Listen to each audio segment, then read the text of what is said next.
Hello बच्चों, welcome two MB classes. आज की क्लास में एक्सरसाइज 7.1 का लास्ट क्वेश्चन को सॉल्व करेंगे। चलिए सॉल्व करने से पहले एक बार क्वेश्चन को समझ लेते हैं क्या कह रहा है। In right triangle A B C right angle at C. ठीक है, ये एक राइट ट्रायंगल है जो कि इस सी एंगल पे 90 डिग्री का एंगल बन रहा है। ठीक है, ए बी सी इस राइट ट्रायंगल में सी जो है एक राइट एंगल है, मीन्स 90 डिग्री का एंगल है। और आगे क्या कह रहा है, M is the mid point of hypotenuse A B. ठीक है, कह रहा है क्या कि ये जो ए बी जो हाइपोटेनियस है इस राइट एंगल का राइट ट्रायंगल का हाइपोटेनियस जो है, ठीक है, उस हाइपोटेनियस में जो एम पॉइंट है वो एक मिड पॉइंट है। एम जो है ये एक मिड पॉइंट है। मिड पॉइंट का मतलब क्या होता है, इस दो पार्ट में इस लाइन सेगमेंट को दो इक्वल पार्ट में डिवाइड कर देना। ठीक है, मिड पॉइंट का मतलब ये होता है। अब नेक्स्ट क्या कर रहा है आगे, ठीक है, आगे करें, ठीक, सी इज ज्वाइन टू एम। अब सी जो पॉइंट है वो एम के साथ ज्वाइन किया गया है and produce two point D, और एम को आगे भी प्रोड्यूस करके डी पॉइंट तक एंड कर दिया गया है। ठीक है, अब आगे कह रहा है such that D M equals to C M. अब जो कह रहा है क्या कि डी एम जो पार्ट है ये सी एम का इक्वल है। इट मीन्स इसको भी डोनेट रिप्रेजेंट कर देते हैं इक्वल का साइन से। चलिए आगे कह रहा है क्या, point D is join to point B. ठीक है, अब डी को के साथ जोड़ दिया गया है। देन शो करना है क्या आपको, ट्रायंगल कॉन्ग्रुएंट करना है।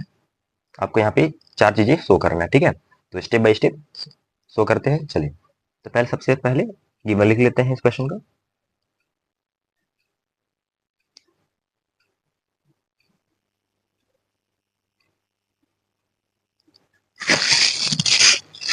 गिवन में क्या कह रहा है कि डीएम जो है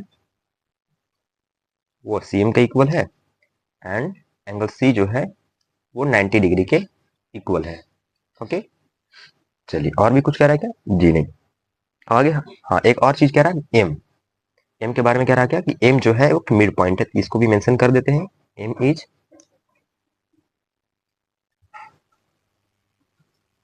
mid point of A B sides, A B sides. ठीक है, जिससे क्या हो जाएगा, दैट मीन्स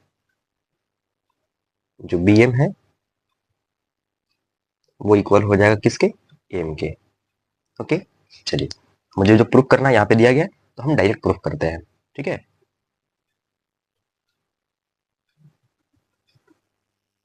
चलिए फर्स्ट नंबर क्या कर रहा है, ट्रायंगल ए एम सी को कॉन्ग्रुएंट करना है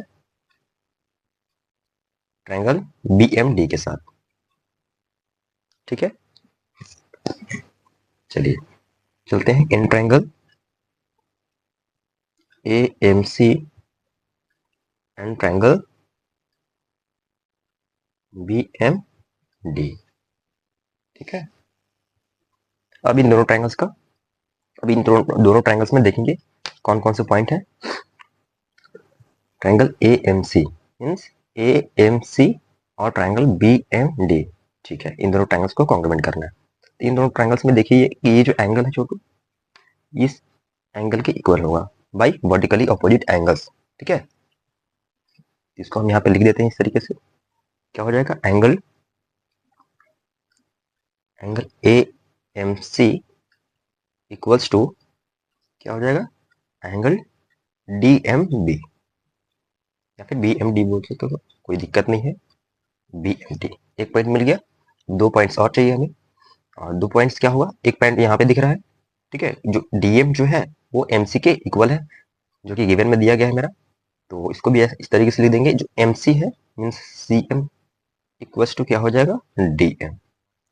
अब ये जो पार्ट है वो आपका गिवन में मेंशन्ड है। ठीक है, अब एक और पॉइंट क्या मिलेगा, जो बी एम है वो एम ए के इक्वल होगा, मीन्स ये पार्ट इस पार्ट के इक्वल होगा by mid points. Mid point के थ्रू वो दोनों आप पार्ट अपने में इक्वल होंगे। ठीक है, एक दूसरे के साथ इक्वल होंगे। क्या कह देंगे हम, बी एम जो है वो इक्वल होगा किसके, ए एम के। ठीक है, by M is mid point, यहाँ मेंशन कर देते हैं कि एम जो है वो मिड पॉइंट है, जिसके थ्रू ये दोनों पार्ट जो है, मीन्स दोनों पार्ट जो है बी एम और ए एम वो दोनों आपस में इक्वल है। ठीक है, चलिए तीन पॉइंट हमें मिल गया, जिससे हम कह सकते हैं क्या, triangle triangle A M C जो है वो कॉन्ग्रुएंट हो गया ट्रायंगल बीएमडी के। अब कौन से क्राइटेरिया से हुआ? तो मेरे को क्या क्या मिला है? एक एंगल मिला है, दो साइड्स मिला है, ठीक है। क्या हो जाएगा? Side angle side. इस क्राइटेरिया से इन दोनों ट्रायंगल्स आपस में कॉन्ग्रुएंट हो गए, ठीक है। चलिए, अब कॉन्ग्रुएंट करने के बाद नेक्स्ट क्या करें? ठीक है, नेक्स्ट में क्या करना है? So D B C is a right angle. अच्छा, इस एंगल को 90 डिग्री बनाना है, मीन्स राइट एंगल प्रूफ करना है, ठीक है। चलिए, राइट एंगल प्रूफ करने से पहले कुछ चीजें यहाँ पे मेंशन कर देते हैं जो इससे रिलेटेड हो। क्या होगा? जो बी डी जो है वो ए सी का इक्वल होगा। बी डी जो है वो ए सी के इक्वल होगा, बिल्कुल लिख सकते हैं इस तरीके से। ए सी जो होगा वो वो बी डी के इक्वल हो जाएगा, ठीक है। इन दोनों ट्रायंगल्स का ही पार्ट्स है, तो हम यहाँ कह सकते हैं कि सीपीसीटी से ये इक्वल हो गया, ठीक है। चलिए, ए सी जो हो गया वो बी डी के इक्वल हो गया, ओके। अब एक और चीज यहाँ पे जो है सी एंगल, ये जो दिख रहा है एम सी ए, ये जो एंगल दिख रहा है वो क्या इस एंगल के इक्वल होगा? बिल्कुल होगा। इसको भी मेंशन कर देते हैं कि angle A C M equals to क्या हो जाएगा? B D M, B D M, ठीक है। ये भी इक्वल हो गया किससे? सीपीसीटी से, ठीक है। सीपीसीटी से हो गया इक्वल। अब हम चलते हैं नेक्स्ट पॉइंट में। नेक्स्ट पॉइंट क्या करना है? डीबीसी को राइट एंगल ट्रायंगल बनाना है, ओके। सेकंड में चलते हैं, दूसरा पेपर चेंज कर लेते हैं।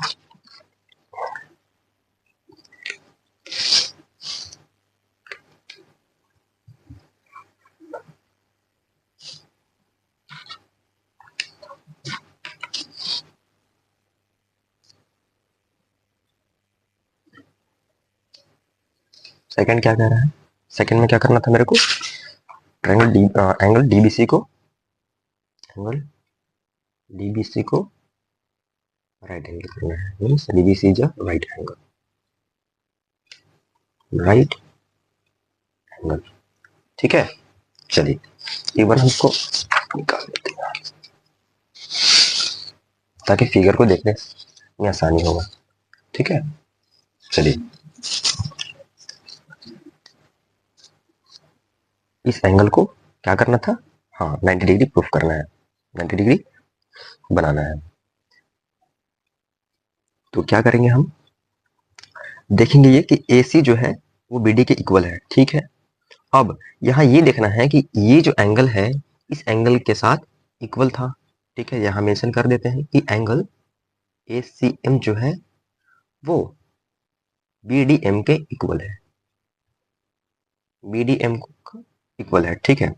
तो क्या हम इसे ये भी कह सकते हैं क्या सीपीसीटी से इक्वल था, ठीक है।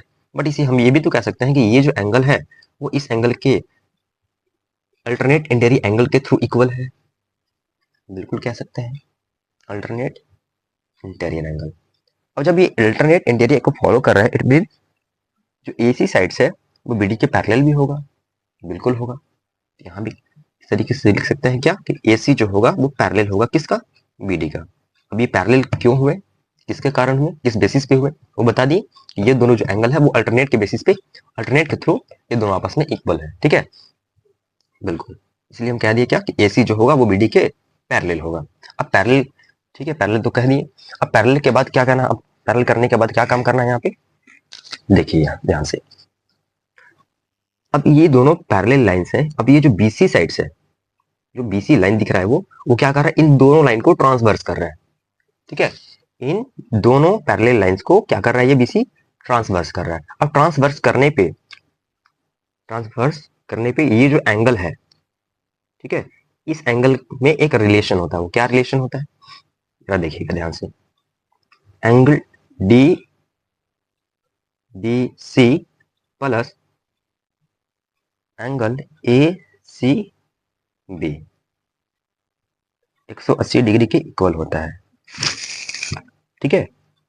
और ये इसे कहते हैं co interior angle, co interior angle, ठीक है। को इंटीरियर एंगल क्या कहता है कि sum of adjacent angles equal to 180 degree, ठीक है। मीन्स इन दोनों एडजेसेंट एंगल्स को सम करने पे 180 डिग्री का एंगल बनता है।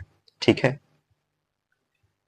अब हमें क्या करना है यहाँ पे, डी इसे एज इट इज लिख देते हैं, डी बी सी प्लस, अब ये देखना है कि ए सी बी को क्या गिवन है, मेरा आंसर था सी पॉइंट, सी जो है वो मेरा 90 डिग्री का एंगल बना रहा था, वो आपका गिवन में ही था। ठीक है, तो हम यहाँ लिख देंगे ए सी बी जो है वो 90 डिग्री के इक्वल है, प्लस टू 180 डिग्री।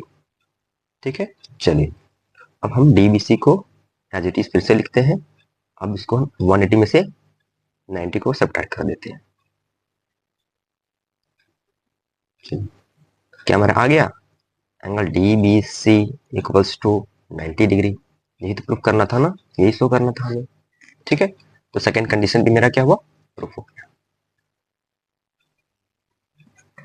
ठीक है, अब थर्ड कंडीशन में चलते हैं। थर्ड कंडीशन मीन्स थर्ड में क्या कर रहा है, ट्रायंगल डीबीसी को एसीबी के साथ कॉन्ग्रुएंट कर रहा है। ठीक है, चलिए देखेंगे कौन कौन से ट्रायंगल है। डीबीसी मीन्स डीबीसी और एसीबी मीन्स ये बड़े वाले ट्रायंगल को इस बड़े वाले ट्रायंगल के साथ कॉन्ग्रुएंट करना है। ठीक है, थर्ड में चलते हैं।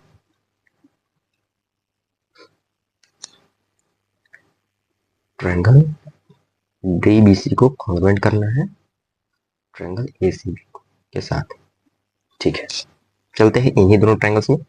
In triangle DBC and triangle ACB. ठीक है, हम इन दोनों ट्रायंगल्स में 3 पॉइंट ढूंढेंगे, क्या क्या है ट्रायंगल डीबीसी में और एसीबी में। चलिए अब ये जो साइड दिख रहा है एसी और बीडी, वो दोनों का क्या अभी जस्ट इक्वल किए थे, बिल्कुल। तो यहाँ पे हम मेंशन कर देंगे क्या, कि बीडी जो साइड्स है वो इक्वल होगा किसके, एसी साइड्स के। ठीक है, इक्वल होगा, है ना। इस ट्रायंगल में हम यहाँ पे इक्वल किए थे, एसी को बीडी के साथ इक्वल किए थे बाई सिम्प्लिसिटी से। ठीक है, चलिए अब नेक्स्ट जो है इस ट्रायंगल में ये देखना है कि सेकंड पॉइंट क्या होगा। सेकंड पॉइंट ये है कि अभी जस्ट क्या किया है, इन दोनों ट्रायंगल्स को 90 डिग्री को इक्वल किए हैं। तो यहाँ पे हम कह सकते हैं क्या, कि एंगल डीबीसी जो है वो इक्वल है किसके, एंगल ए सी बी के साथ, जो कि 90 डिग्री के इन दोनों आपस में इक्वल है। ठीक है, सेकंड पॉइंट भी मिल गया मेरे को। अब थर्ड पॉइंट क्या होगा, थर्ड पॉइंट ये देखिए, जो बीसी जो साइड्स है वो इन दोनों ट्रायंगल्स में कॉमन आ रहा है। ठीक है, ए सी बी और डी बी सी। ठीक है, दिख रहा होगा कि जो बीसी साइड्स है वो इन दोनों ट्रायंगल्स में कॉमन आ रहा है। तो यहाँ पे हम कह सकते हैं क्या, कि बीसी जो साइड्स है वो बीसी के इक्वल है, मीन्स कॉमन पार्ट है ये। तो मेंशन कर देते हैं क्या, it is common part of this triangle.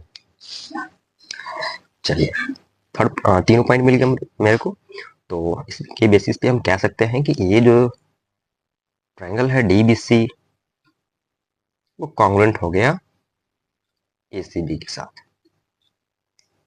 ठीक है, कौन से क्राइटेरिया से हुआ, तो क्या मेरे को मिला, फर्स्ट में साइड मिला, एंगल मिला, फिर साइड। तो कह सकते हैं कि again S A S criteria से ये कॉन्ग्रुएंट हो गए। ठीक है, थर्ड पॉइंट भी मेरे बिल्कुल जो थर्ड में कह रहा था वो भी हमने क्या किया, कर दिया। अब लास्ट 4 नंबर में क्या कह रहा है, सीएम को हाफ करना है किसके, एबी को, एबी का हाफ करना है सीएम को। ठीक है, तो चलिए एक बार देख लेते हैं कि सीएम और एबी मीन्स, कहने का मतलब है कि बीडी मीन्स सीडी। ठीक है, इस बड़े वाला लाइन में और इस एबी लाइन में, ठीक है, इन दोनों के बीच में बात कर रहा है। तो हम यहाँ पे कह सकते हैं क्या, इन दोनों ट्रायंगल्स को कॉन्ग्रुएंट करने के बाद हम ये ए बी को डीसी को के साथ इक्वल कर सकते हैं, यानी बिल्कुल कर सकते हैं बाई सिम्प्लिसिटी, क्योंकि इन दोनों ट्रायंगल्स का ही ये पार्ट्स हैं, है ना, कॉरस्पॉन्डिंग पार्ट्स है ये। तो इस तरीके से हम क्या लिख सकते हैं कि डीसी जो है इक्वल होगा ए बी के इक्वल होगा।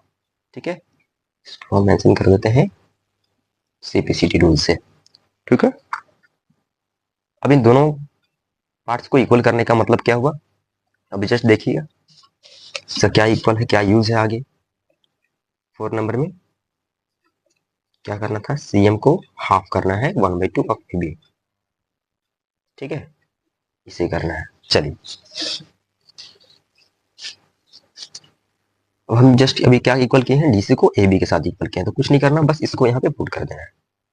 जो डीसी जो है वो ए बी के इक्वल है, ठीक है, मीन्स ये जो डीसी साइड्स है वो क्या है, ए बी के इक्वल है। हम कह सकते हैं क्या कि डीसी जो है वो इन दोनों पार्ट से मिलकर बना है, मीन्स कह सकते हैं कि M D plus M C, ठीक है, एमसी को चाहे सीएम को, कोई दिक्कत नहीं है इसमें, है ना। और ए बी जो है, ठीक है, ए बी को एज इट इज रखना, क्योंकि हमें ए बी को ही हाफ करना है, ठीक है, तो इसमें हम कोई चेंजिंग नहीं लाएंगे, इसको हम as it is A B को ए बी ही लिखेंगे, कोई दिक्कत नहीं होगा। चलिए, अब M D plus M C, अब इन दोनों एंगल्स में ये देखना है हमें कि क्या कुछ रिलेशन था। बिल्कुल, ये दोनों जो पार्ट है वो आपस में इक्वल थे, ठीक है, वो आपको गिवन में मेंशन था, देख लीजिए यहाँ पे गिवन में डीएम जो है वो एमसी के मीन्स सीएम के इक्वल है, ठीक है। तो हम यहाँ पे कह सकते हैं कि जो एमसी है मीन्स इसको सीएम ही कर देते हैं, वो एमडी के इक्वल है, तो इसको भी हम लिख देते हैं सीएम प्लस सीएम, इस तरीके से लिख सकते हैं, कोई दिक्कत नहीं होगा। ए बी, ठीक है, अब सीएम सीएम क्या हो जाएगा, 2 times of CM equal to A B, ठीक है। हम सीएम लिखकर अभी जो 2 है वो क्या कर देंगे, इस राइट साइड में कर देंगे, ठीक है, तो क्या हो जाएगा आपका ए बी अपॉन 2, ठीक है, हो गया ए बी का हाफ। तो इसको हम इसी फॉर्मेट में लिख देते हैं, C M equals to half of A B, ये प्रूफ करना था हमें, ठीक है, जो कि मेरा प्रूफ हो गया। चलिए, तो हम इसे लिख देते हैं क्या, प्रूफ, ठीक है। तो हम चारों क्वेश्चन को शो कर दिए, ठीक है, जो इस क्वेश्चन में क्या था। आई होप इस वीडियो में इस क्वेश्चन का अंडरस्टैंडिंग अच्छे लेवल से हो गया होगा आप लोगों को, है ना, बेहतर तरीके से समझ में आया होगा, ठीक है। Then thank you, and please support करें हमें लाइक एंड सब्सक्राइब के माध्यम से। मिलते हैं अगले क्लास में, थैंक यू।